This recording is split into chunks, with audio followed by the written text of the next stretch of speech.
بعد ما خلصناه اللهم بارك الرز، شوفوا منظر الرز يا جماعه ما شاء الله. الرز ده انا بعشق الرز ده اكتر من رز الصياديه. الرز ده انا بحبه اكتر من الرز الصياديه. ودي السلطه اللي احنا عملناها مع بعض، بوله محمده كده وصغننه وجميله اللهم بارك.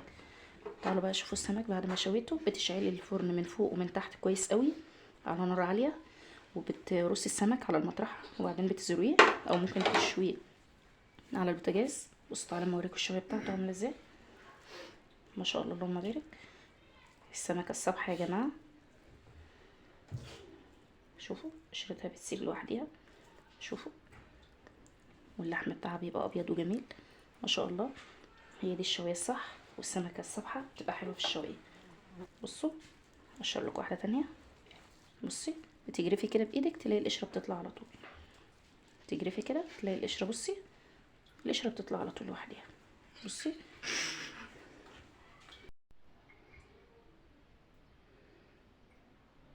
هنبدا بقى بالرز. هنحل على النار.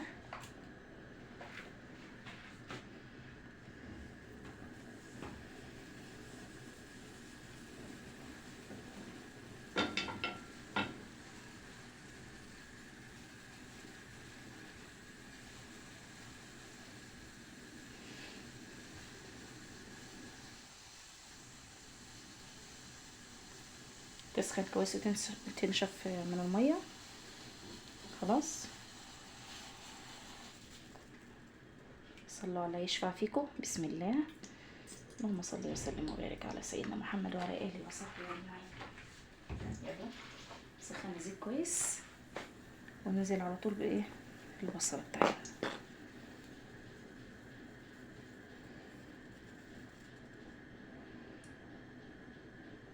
انا هعمله بالزيت، مش هحط فيه ولا زبده ولا سمنه، انا عايزاه خفيف.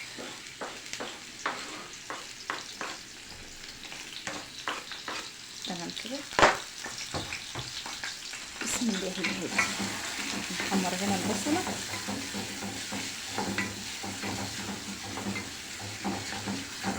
بصوا بقى هنا كده خلاص البصله هنا بقت ذهبي معايا اهي، ما اتحرقتش. هنزل عليها مكعب مرق وقرفه حسب الرغبه.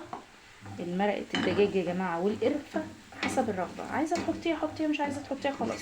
هو الاساسي هنا بصراحه الملح والفلفل، لان ده رز بصل مش رز صياديه. وهنزل عليها على طول الميه، وهخلي الميه دي تغلي الاول كويس. تمام، عايزه الميه تغلي كويس، نغطي عليها واخليها تغلي. تمام كده. اول ما تغلي لها غلوه عشان البصله تستوي كويس فيها، هنزل على الرز. الميه غلت اهي بالبصل كويس والبصل استوي كويس فيها. هنزل عليها بقى هنا بالرز. بسم الله. الرز ده غسله كويس ومصفياه.